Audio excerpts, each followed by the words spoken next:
I'm Josh Allen, and welcome to the Baked In podcast, where I sit down with industry innovators to uncover the unique ideas and values that are baked into their businesses and have led to extraordinary success. This podcast is presented by Busey Bank. Busey has been built on that foundation of strength and service, delivering expert advice and tailored solutions for businesses and individuals for over 155 years. They are strongly committed to the pillars of their organization: associates, customers, communities, and shareholders. Their focus always has been and always will be on doing the right things for their pillars by leading and helping the communities prosper. On this week's episode, I have the chance to sit with Danni Eickenhorst and Steve Ewing of Hustle Hospitality, the group behind both Steve's Hot Dogs and the fountain on and soon to be off Locust. Danni and her husband Marcus got involved with Steve in February of 2020 when he announced the closing of Steve's Hot Dogs. We spent some time talking through how together they reimagined the concept, worked through those changes throughout the pandemic, and have grown the brand to now include not only the flagship location on South Grand, but satellites at Citypark, Enterprise Center, and America Center. Additionally, Hustle will be opening a new Steve's Hot Dogs and the fountain off Locust this fall at the Maker's Locale, a new event and dining complex located in the Delmar Maker District. We get into a lot: scale, growth, leadership, vision, and even a little bodybuilding. Fun to talk to folks moving quickly. Let's go. All right, so you've been kind of on this I'm going to call it the hero's journey for you. So I'm going to give it the 2 second, and then I'm going to hand it off. So February 2020, you announced that you're closing Steve's Hot Dogs after 11 years in business. Mm-hmm. You had opened as a hot dog cart in 2008, end up opening a retail location on the Hill, open a second location in Tower Grove East. Yep. End up closing the Hill in February of 2019. And in February of 2020, you announced your closing. And I'm going to quote, "I had to close. You said at the time we were hemorrhaging." That was in the Riverfront Times. Yep. So pick up the story from there. How are we sitting here today with what I think is, one of the most successful, rapidly expanding brands in St. Louis? Well, I was closing, so I called Danni, and I said, "Listen, I'm ready to close, and can you write the press release? Just let everybody know that we're closing. Thank everybody and all that stuff, whatever." So she's like, "Yeah."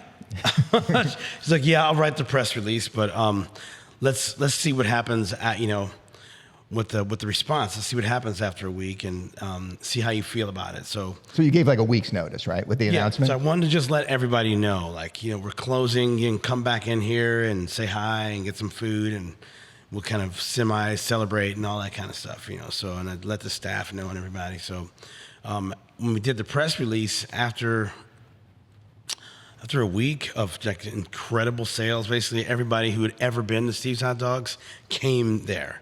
So there was lines wrapped around the block, for days. And at that point, that's when I realized that the impact that the business had made on the community. So I'm like, okay. And she's like, "Well, my husband and I, Marcus and Danni, would love to be partners on the business. Are you down with that?" And that made perfect sense to me because I was kind of drowning in this business, whatever. I was still full-time as a musician. And so I was still doing 100 and something shows a year. So I was just kind of drowning. And I know those guys are great. I've been working with Danni for years. While I was running the business, she ran my campaign to get the Tower Grove location open. We did a crowdfunding campaign. So I know you guys are great. So let's do this. So we formed a partnership. And then we officially did close for a bit, reopened, went down there, paid some bills, got some taxes paid and all that kind of stuff, whatever. And then we got back open. And then it was just yes. And the press was all over us and business was great. And then COVID hit.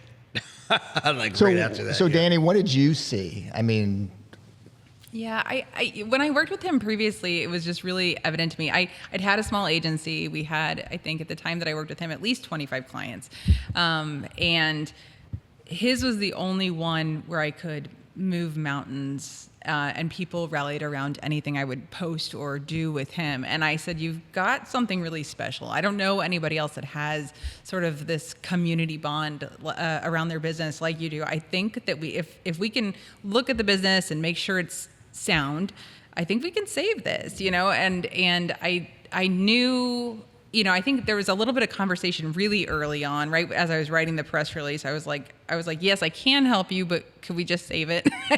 and I think he was kind of like, no, I'm exhausted. Like, it's understandably so. Now that I'm in it with him, I don't know how he did it by himself, honestly. I mean, obviously there were other people involved, but like that's a big weight to carry a restaurant all on your. So before we go to the success piece of it, what wasn't working? Why do you think it wasn't working at the time? Well, if you had this community support and you had the following, and then folks came out of the woodwork, obviously and sometimes, look, we closed a cafe in Westport 2.5 years ago, and I still get people that come to the door and they say, oh, I just came for lunch. I didn't know you were closed. I said, well, that's part of the reason I closed is that it's 2.5 years in between visits. But, right. But like, tell me about what wasn't working, in your opinion, as you kind of looked at it and talked about what to change and what to do differently. A lot of little things. So out of the box, the business was built on people's familiarity with me and the urge and social media, which was free at the time. So it was a whole guerrilla marketing thing. It was social media was free, so you just post a ton of pictures, and you start doing that. You start going out to festivals and doing all this, whatever. Well, if you kind of jump on that before everybody else does, you can kind of really get in there. Well, as we kept going, things changed media-wise, and so it was hard for me to keep up with how things were changing. So it was hard to market for me while I was really trying to push music at the same time. Sure. And not being in the restaurant all the time, sometimes quality starts to go down. It was hard to keep up with the employee thing. So there's a lot of little things, but honestly, like the marketing part of it was really hard to do at a certain point. And then I think food quality started to kind of suffer a little bit just because I wasn't there. So Danny, what were the immediate changes, just in kind of looking back at some of the articles, were kind of a tightening of the menu, reduction of the hours down to dinner only, I think, or it seems like what were the changes that you made, and how quickly did they impact profitability or the ability to sort of turn it around where you knew that, okay, this makes sense and we're going to be okay? I think we just started with the basics. We looked at our product mix. We looked at the profitability of each item. We slimmed down the menu. We focused on what we were really, really good at, and leaned into the burgers a lot more and leaned into the items that made sense. We just skimmed it down because it had really gotten bloated over the years. The other thing was sort of and this was maybe a little bit later in that year, but it was a big and impactful change, was like retooling how our menu was displayed. Like, it was gorgeous. It was this beautiful chalk wall, really well done, but it was also very overwhelming. When somebody would come in, there was just too many options. It was too much to read. It was too much to take in, and they'd just kind of get paralyzed. And so getting them to really order much, let alone like a second anything, was really, really hard. And so it was just really going back to basics and then starting to retool the space so that the flow made sense and the experience felt good to the customer. It was, and then literally I think one of the most impactful changes we did was literally painting the building red. We were tucked into a neighborhood. And it was funny that you'd get a lot of likes on social media, but people don't always come in after they like something. It's not as valuable as maybe you might think. And so it was looking at every area of the business and retooling the front of our store so that people saw that we were there. And I remember my dad was outside helping us paint it red. We put up a light up sign for the first time, and somebody stopped their car and they're like, whoa, I didn't know you were there. They'd lived there for 3 years and drove by it every day. But in some ways, we'd become invisible. And so starting to activate that space, especially through COVID, was helpful. And COVID gave us a lot of opportunity to be what I would consider a little unprofessional. We could tweak our hours and do things and be, we could change things because that's what you had to do, and that was what was expected at that time. So I'm very grateful that everything happened in the time that it did, because we got this great community response at the beginning of COVID. I think if it had happened any later, there would have been a lot of compassion fatigue that we would have been dealing with. I mean, you had just reopened 2 weeks before before the bomb dropped, right? Yep. Yep. So I think the timing really worked in our favor. So it's obviously it's one thing to right the ship. It's another thing to see the writing on the wall that, okay, this thing can actually grow and be more than just this location. So what were the indicators to you guys that not only did this make sense, but the expansion into Citypark and some of the continued expansion of the brand made sense? Was it, how quickly did that come around, or was that sort of kind of post-COVID that you kind of started to realize that there was more legs that could carry this concept further? Yeah, I think it was post-COVID, right? It was post-COVID. Yeah. A lot of buzz was happening with us, and Citypark was getting ready to put together their food program. And I think they knew they wanted to do this whole local thing, but they really wanted to reach out to the community and see who they should be putting in there. And so they got a huge response on Steve's Hot Dogs. Everybody was like, we need to put Steve's Hot Dogs in Citypark. Yep. Steve's Hot Dogs in Citypark. So they kind of just start sniffing around, kind of hanging out. And when we pulled the trigger on that, that was a huge push on that. And then that kind of opened the door for a whole bunch of other things after that. So it's true. We were very grateful that they put out the ask so far in advance of actually asking us. We could tell that we were the top pick, and it turns out we were by a long shot, which is like totally humbling and amazing. But that gave us the sense that, okay, this might be coming, let's get ready. And so we brought back our events program and started doing festivals. We worked on speed. For us, you know, being in a stadium environment, speed is everything. We can't do a lot of modifications. It's not a lot of like, hey, can you take the peppers off my dog? It's just, you get what you get. You don't throw a fit. I'm sorry. We have to go fast. Yeah. And so we spent, the better part of a year working on speed and quality and figuring out how do we deliver this in a way that's proximal to what you would get in our restaurant. And then when they made the ask, we were ready, and we could say yes with confidence and kind of move forward from there. And at the heart of it, it helps also that, Steve's the creator. Steve's so creative, and he had all this restaurant knowledge, and we didn't. We're business people, and so for us, we're looking at the numbers and we're trying to make sure, does it make sense? And I think between the three of us, it really helped that we could bring all of our perspectives and be like, okay, it's time that we grow. So how has the difference between season 1 and season? I mean, obviously we're in the midst of season 2. Yeah. Our seats, we have season tickets right at 105, so we're right there. So we see the line at every game. So we obviously it's doing well. But how has the experience been on your end? How was season 1, and then have you made a lot of changes, or how has season 2 been? I think there was some tech issues out of the box, really, which you could expect.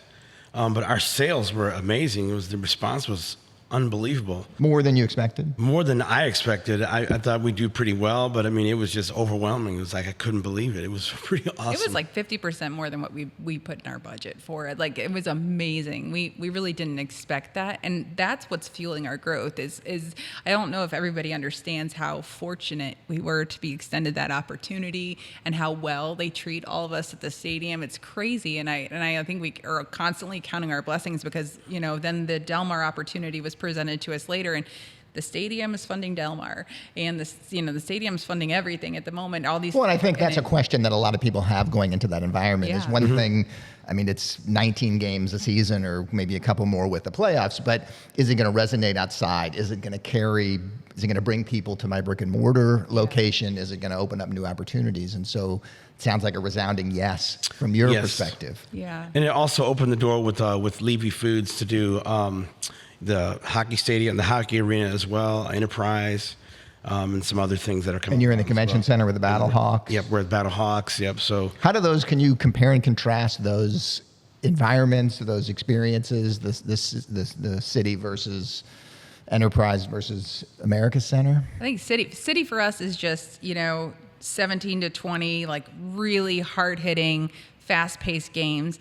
Enterprise, you've got a mix because you've got concerts mixed in there, and those are less people eating, things like that. But it's 3 times as many events or four times. I mean, it's almost like, I guess it gets close to 100. It's like almost 100 events. Yeah. That is the commitment. If you're going to be there, you're going to be there. So you've Yeah. got to be there for everything. I think we have the option to choose out to opt out, but for us, I think the reason we do so well at the things that we do is our team is always the first to show up, the last to leave. Yep. We never run out of food. We always work the hardest. We just try to be the most professional. We do that work we the can hardest, be. basically. Yeah. And so for us, we're always going to show up. And I know it's your staff at City. It's your staff in all 3 locations. I mean, you have to staff that. Yes. It's not, Yeah. it's not managed by, it's not a. We chose to do that. I mean, I think that maybe there are other options, but we just knew that for us to hold on to the integrity of our food, that we needed to have our folks there and do it our way. And Yeah, we all heard the joyous nightmare from Busch Stadium, right? And that was a real concern. You know, you don't want to do that. Big time, yeah. It's like, especially when you're just you're at that precipice of growth. You don't want to screw it up. Sure. You know, No. the first But to the same point, if staffing is an issue and everything else, now you're talking about 100 events that are tough nights to fill on a regular basis, right? Because most of the concerts aren't on Tuesdays. Yeah. You know, it's weekend nights. They're weekends, yeah. Right. So it's challenging. It is challenging. Without a doubt, yeah. I would say since we've done that, we've grown a lot. We formed a hospitality company called Hustle Hospitality, and it's over all of our concepts. And with that, we're able to have hiring support and true HR and somebody who's solely dedicated to finding talent to fill all the roles. And it's also been great because having her and being able to now have this support structure around it, we've got somebody focused on culture and ensuring that, you know, once somebody comes in, hospitality can be a viable career option and not just a gig if you want it to be. And so that helps a lot with our hiring. People, once they come in, don't often leave anymore. People that come in see where we've been and where we're going, and they are committed to growth, and they kind of hear the vision and they see it, and then they're all in. And so it's nice. Well, I think the bulk of our hiring right now is just because of new opportunities. It's not really like much in the way of replacing anyone. Right. Sure. So before we get off the Steve's count, I want to talk about the fountain and some of the other stuff that you guys have going on. But I would be remiss not to mention the big Smash Burger announcement you just made this week. So I mean, you've had hamburgers for a while. We had but is burgers this before, something? Are you jumping in more with 2 feet here? Is it going to be more part of the concept moving into the future, or how do you see it? I always thought burgers would be an important part of what we're doing. I just think when we were originally doing them, I don't think we were doing them the right way. The idea was to do like the crazy burgers like we do with the hot dogs. I think the prep side of it just wasn't the right way. So it's what I feel 100% like about the hot dogs. Like, you know, these are the best hot dogs in the world. But in my heart, I didn't feel when we were doing the burgers before that this is like, I really like feel these are the best burgers ever. So we kind of backed off that, really kind of added some bratwurst and things like that. And then we started kicking around the idea of bringing the burgers back. Like, well, let's do the smash burgers. Let's do them to order. Let's do it the right way. And I think now we have the crew and the team and the right people that can actually pull that off in the right way, with the speed and with the quality and all that we do with the hot dog. So do you envision it that it'll become a bigger piece of the concept, or I mean, you're leading with hot dogs, and is it going to become Steve's and the hot dog name goes away? No, hot dogs is what we do. Right. We had talked with a consultant. You know, he's like, hot dogs is what you do. But I think burgers are awesome. Some kids don't like hot dogs. You know, you can bring the whole family in there and you can have hot dogs, burgers, mac and cheese, and chilies and all those things, you know, just kind of round it out. I've always envisioned like long term, like, you know, if we really got this thing going, like just Americana, you know what I mean? Like all things American at Steve's Hot Dogs, you know, totally family friendly. Well, it sounds exciting. Yeah. So let's transition a little bit to the fountain. So Sure. Another concept that you sort of came into, right? Yes. How long the fountain on Locust had been there for how long before you got involved with it? I think it had been open for 13 and a half years. And, you know, it's similar in age to actually Steve's Hot Dogs. And, and Joy was ready to retire before COVID. And I think she'd been ready to hand the business off to somebody, and COVID just got in the way.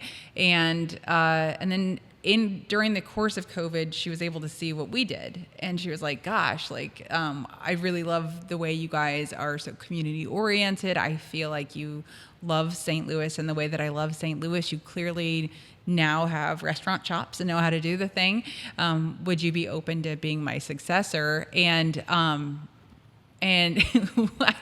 we were so floored just having that conversation. We were invited there to just hang out with her. Now, had she also been a client, or you didn't have a relationship? No, we were loosely associated. Like, I'd known her husband, Ron, when I worked at Salvation Army as their director of community, or as their communications manager at some point. And then I think we loosely ran in each other's circles. But no, I didn't know her at all. And I was just invited to come on a night they were closed and talk to her and Ron. And the Fountain's my favorite. Like, honestly, it's a really special date night. It's a place that I used to take my kids for special days. And so just even being in there when it was closed was special to me.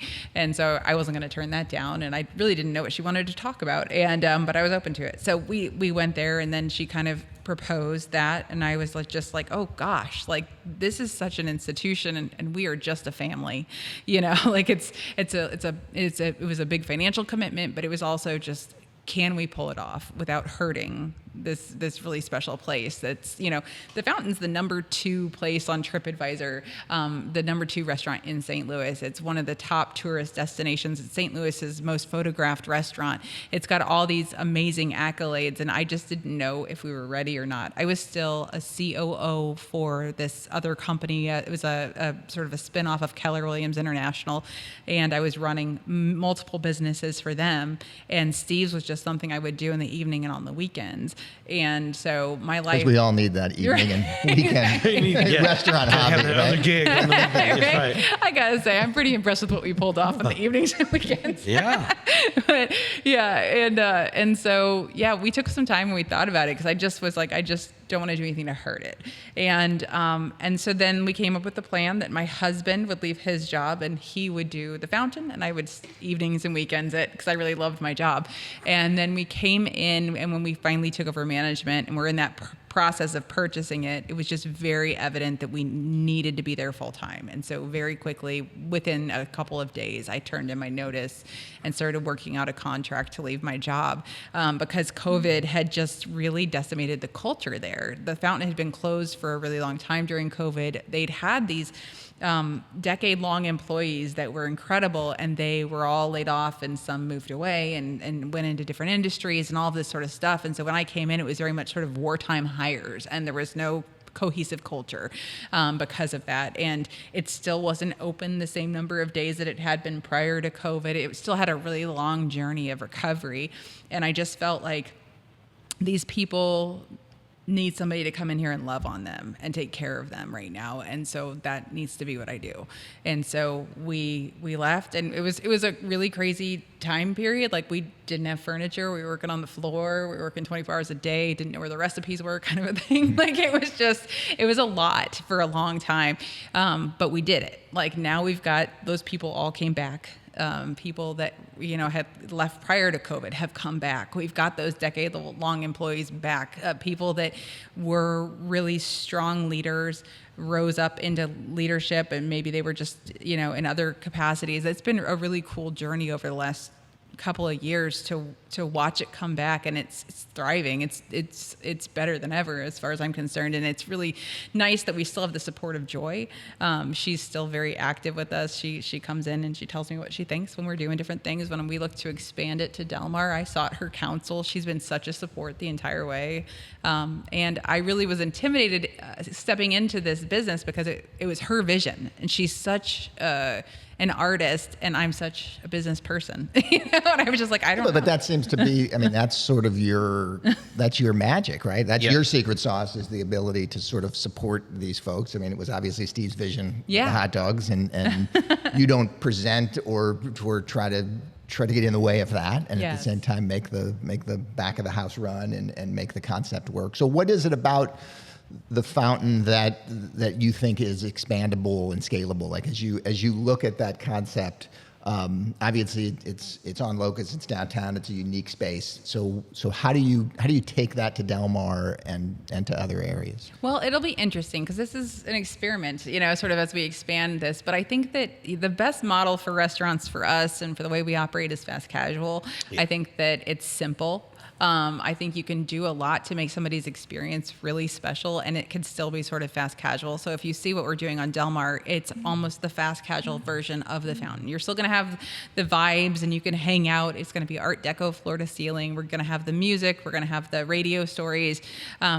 All the things you love about the fountain on Locust will be there, but it's just going to be a really gorgeous coffee program, baked goods that are of the era, so they're inspired by the baked goods of the 1930s, 40s. We're going to have the retro cocktails, ice cream martinis, and ice cream, and that is it.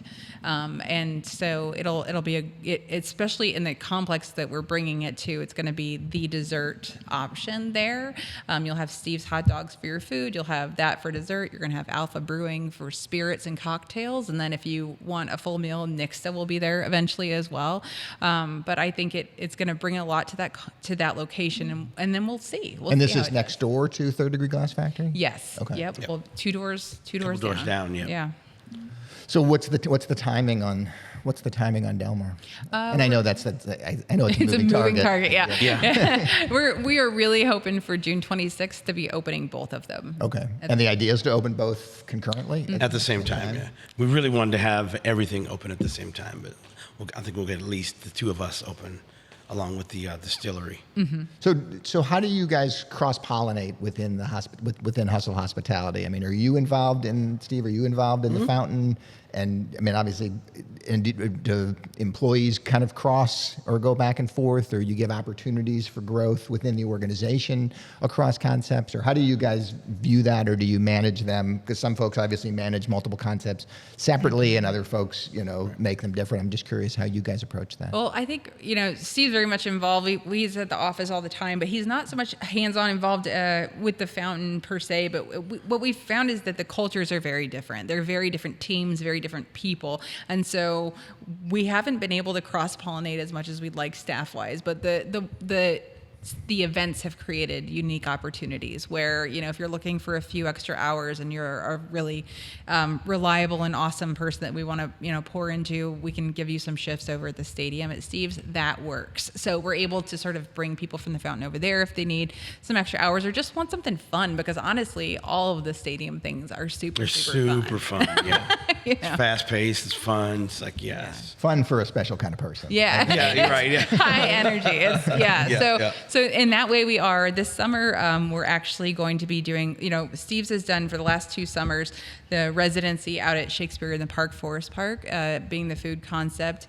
And there was somebody else out there that was the liquor concept. This year, Hustle Hospitality is the concept. So we will have food from the fountain, food from Steve's, drinks from the fountain, cocktails, and we'll have ice cream out there all summer long. So this is our first sort of foray into melding the two into anything together, and I'm super excited about it. And when does that start? When does May 29th or 29th, 28th or 29th. Okay, so coming up here. Yeah, and that'll be most of the month of June except for Mondays every night. Every night for, what is it, 4 weeks? 6 yeah, weeks? it's 4 weeks. Yep. That's another commitment, right? More staffing. It is. Yes, it is. So with all that you guys have going on, maybe I'll start with you, Steve. Like, what keeps you up at night? Maybe besides the music, because the music obviously keeps you up into the evenings. But what are you most concerned about as you look ahead? I mean, every time we expand, I get nervous. I've done it a few times, whatever. So there's always kind of like, okay, we're going into a new place. We don't know what's going to happen here. How's that going to be? So I worry about that. Do the nerves come from the team? Does the nerves come from, are people going to show up and? It's more about the reception, like where we're going to be at. Like, is it going to cannibalize something we're already doing? Can we sustain it? So that's what I worry about. Yeah, I think that the Makers District, and we had Maxine Clark on last year with Delmar Divine. Like everything that's happening down there is so amazing for St. Louis. But to your point, like, will people come, right? Like, will they go east of the Loop? Will that area get the infill and the density that you guys need to run a concept that's open every day? It's different than some kind of destination. So I feel really good about it. There's a lot of anticipation in that area. You got the whole Central West End, that whole back side of it, which they have nothing back there, and they haven't had anything in there for like, I don't know, 30 years. That place has been barren. So I feel really good about it. It's just always in the back of your mind, you know, like it's kind of one of those natural things. Yeah, but if you weren't anxious about it, then you would. That means you're not excited. Sure. That means you're not that pumped about it happening. And, Yep. and so it's the people that don't get nervous that make me nervous, right? Like, Right. Danni, what about you? What keeps you up at night? I think leaders, my people, we're pouring into them all the time, always trying to find a way to support them. As we grow, me personally, my role has changed. I mean, it was just all of us doing everything for a really long time. And I've come to realize now that we're 120 employees deep, that we've got so much going on that I'm having to create space there and pull back a little bit so that I can do everything that needs to get done. And that's hard when you're such a hands-on leader. And so just making sure that everybody still feels adequately supported. And I think the other piece is just making sure that we have enough strong leaders for all the things that we want to do. You know, we're building at the pace that we're building because we have some pretty amazing people that deserve to grow. They've given us their time, they've given us their talent, and we want to be able to create sort of this universe where they can stay if they choose and not ever outgrow us. And we want to continuously have opportunities. And thus far, those that came in early are doing great. They're because killing they're it, like, they've grown and grown and grown continuously. And so I just want to keep finding the right leaders. It's been awesome because we've actually got people that have left the business sector and come into hospitality, and they're seeing it as a real and viable career option now. And how do I get more of that? Yeah, I mean, I love hearing that. It's something that we talk about at the bakery a lot. I mean, we're 30 years old, and a big piece of our growth comes from trying to keep our people, right? Yep. Like to create those opportunities for personal and professional development. Because there's certainly been moments where I'm like, okay, this is big enough for me, or I don't need it to be bigger. But then people would naturally start to leave because they're looking for more opportunity. Yep, So you got to feel keep that those pressure, people, right? got to keep those people moving, yeah, for sure. And making sure that the business has legs in which to continue to do that. So I read somewhere, and I can't remember where, that you had also talked about potential expansion into St. Louis County or into St. Charles. I mean, is obviously Delmar's not the last, Yeah, Right. the last opening. Is there anything you want to share on the podcast? Any breaking news here that we want to put out there? We know we have to move into St. Louis County. At this point, I think we have enough coverage in the city. We have quite a bit going on. We have Meltdown now at the City Foundry. Oh yeah, we didn't talk about that. Yeah, we so have the that. grilled cheese We have the concept that grilled opened at cheese the Foundry. concept. So we're missing out, I think, on just a large population when you say the metro area. Right. Can I stop for a second? Because Yeah. I'm curious. I think the grilled cheese concept is cool and great. But did you feel like, why something different and why not a Steve's Hot Dogs at the Foundry? Like, why expand out when you had a good thing going? Just because I think it's an Well, interesting question. that was Danny's baby. It started as a ghost kitchen concept. It did. Our first winter at South Grand. So we moved from Magnolia, this little location, to South Grand. We moved in the Manja space, and we did that in part because we had no more room for people, and it just honestly it felt rude because we had no seating for anyone. And so this option to move up to South Grand came. We invested, whatever. But people, I guess, assumed we closed, and they did not, despite all of our social media and press, just did not translate into people initially coming right away. And so it was a really scary first winter for us there. Of course, we didn't get it open until September. It was supposed to be open way before that, COVID delays. And so that first winter there just was so lean. And the space itself, while it provided us with a lot more room for what we needed to do and for our customers, actually made us run a lot heavier on labor, because now where we could get by on 3 employees, we'd have to have 6, 7, 8 because we had a front of house and a back of a house. The way the space laid out changed our business model. And so it was a little scary period there. And so I came up with the ghost kitchen as something we could add in as another business line to keep everybody employed and keep their hours strong so that they didn't feel this transition that we were going through. And that's honestly where it came from. And then we took it and we had fun with it. And it really just became another way for us to play with elevated comfort food and get creative in a new way. And it's sort of reinvigorated some of our staff because they had another canvas to play with. Another creative outlet for some of the creative people, yeah. So does the grilled cheese concept, obviously that lives at the Foundry, will that be a part of Delmar? Is that on the menu? Is there crossover, or do you keep the concepts separate? I think at Delmar, like, because we have the burgers back now, I think we're good for Delmar. But Meltdown is doing well at Foundry, so there's no reason why it can't expand. Yeah, there is. I mean, that food hall model works. It's like the big lesson in the last couple of years for us has been plug into a community where there's demand. The reason Magnolia was so hard is we had to hustle for everything. We just had to get people to come find us, and it was wonderful because it was just, honestly, I missed the vibe. The neighbors were wonderful. There was so much to love about it. But in terms of running a sustainable business, it was very hard. Yeah, and everybody at the Foundry seems to be exceeding expectations. I mean, I think the concept itself, we had the Smiths on not too long ago also, and obviously with the apartments opening up, this summer, a lot of more activity happening down there, but everybody seems to be doing better than expected there. And you found that to be the case also? Absolutely. Yep. So, I mean, you came in a little bit later in that it was an established food hall. You guys are one of the later concepts to come in. I think that's a good thing. Yeah, no, absolutely. Yeah, and I think that's why we chose Meltdown is just like it was just sort of like a business play that turned into something that had legs on its own. It developed sort of this cult following of people that every time we had a different sandwich, they were on it, and they were ordering every single week, and it was evident there was actually a lot of energy there, and we thought, why not? Let's go try and see what we can do with it. So it may grow legs on its own and become something else, but right now I think that food hall model works really perfectly for it. So you're a late entrant into the restaurant industry. Yes. What surprises you the most about it?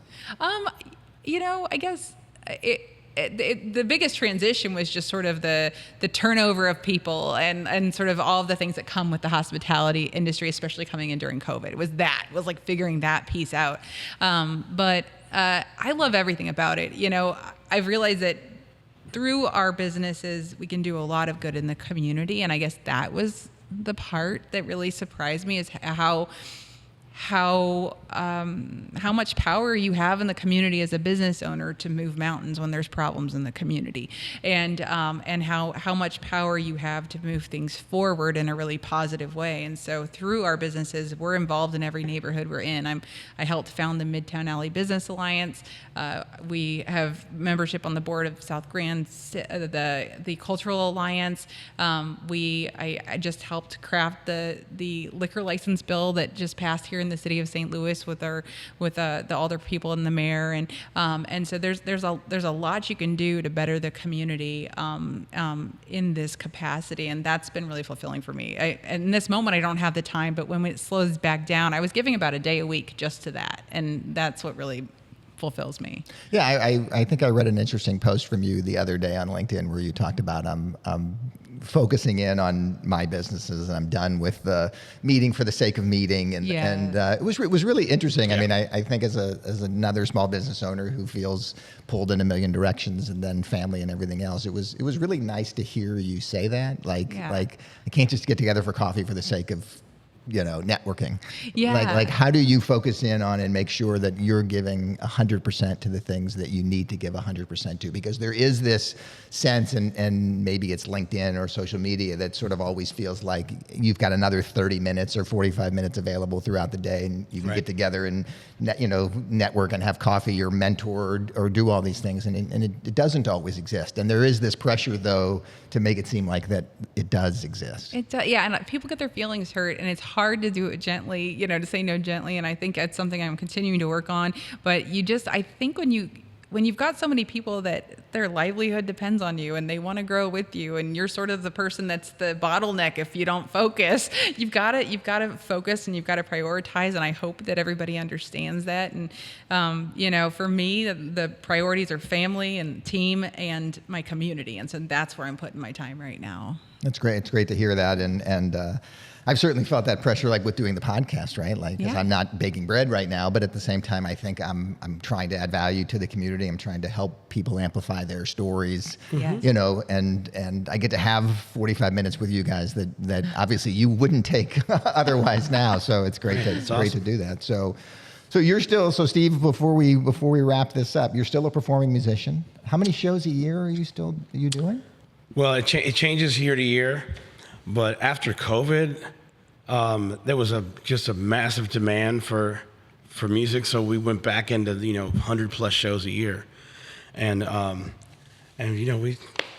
had years where I do 200, but we're back into like somewhere around that 100 show a year. And are most of those in St. Louis, or are you traveling outside of St. Louis? I'm doing some regional stuff, and that's with the Steve Ewing Band, and then the Urge. We always have a handful of Urge shows per year, depending on the year. This year, we're kind of hooking back up with some of the other bands from the 90s that are back out on the road again. So like Living Color and The Offspring and Save Ferris. So all those bands are back on the road. So we're starting to get a lot more offers from the agencies for those things as well. So we do what we can, And you still love it as much as you did? I love it. And especially now that we're not like we're going to be on tour all the time. Now we actually love each other and play, and we actually have a good time with each other. And then the other thing I saw is this, I guess it's been a few years, you mentioned before we started, but this fitness and bodybuilding competitions, just because you got time for yourself? Yeah, right. Is that how you relax and sort of recharge? Training, I've been doing that forever. But I got into the bodybuilding thing because I've been fascinated with the physique thing. So I had some friends of mine, just like me, like a couple firefighters, whatever, like, and they have a lot of stuff going on. They're like, no, you can compete. Just do what you're doing. Just you work on the food and you get a coach, and you don't have to be huge, whatever. You can just do it in your age group, in your class. And it's a lot of fun. So they helped me out, and I did it, and I got hooked right away. I'm like, this is awesome. This is so cool. Yeah. So how many hours a week is the bodybuilding piece? It's really just in the morning. I get up early. I train for about an hour, just like I always did. It's just when you get ready to compete, you start working on your nutrition part, and that's what I have a coach for. So it's exciting. It's exciting to see, and I mean, it's always great. I mean, social media gives you a chance to sort of live vicariously through all of these characters in St. Louis doing some really cool stuff. So Danni, what about you? What, like, outside of all of this, how do you relax and recharge? A lot of meditation, to be honest with you. That's a core part of who I am and what I do. So a lot of hiking. I go hike out. I meditate. I take trips to anywhere I can to meditate. I just got back not too long ago from Sedona, where I went with a friend and just spent time in meditation. That's become so important to me post-COVID. I think like there was a lot of stress, a lot of fear as we were in all of that time period, and I realized, gosh, that's like got a lot of control in my life. And so I spent some time just kind of getting back to who I am, and so that's a big part of who I am. And travel is super important for me as well. I'm getting ready to actually leave for Greece in a week. And and then just come roll back in for the opening, roll back right? in and open a couple of restaurants. Awesome. But it's that sort of stuff. I think just being really, really present with my family and enjoying the time I've got. I've got a 20-year-old and I have a 15-year-old, and it just feels like all of that's gone by way too fast. So spending a lot of time with them, as much time as my 20-year-old will let me. Are they working in the business? Yeah, he was actually just working at the Fountain and just got a job at PF Chang's, and I'm so excited for him to like go experience something else that's not mom's. Well, very cool. I can't tell you both how much I appreciate you guys spending a few minutes with me today. It's great. Good luck with everything. It's fun to watch. It'll be fun to see what happens in Delmar and to hear more. And hopefully we'll have you back when you make maybe the next announcement as to where you're headed west. Yep, big time. Yeah. All right, have a great day. Thank you. It's coming. Thanks so much for joining me today. I can't tell you how much I've enjoyed sharing these insights from folks I truly admire. Be sure and follow the show in your favorite podcast player to be alerted to newly released episodes. And share a comment if you have any feedback or future contributor recommendations.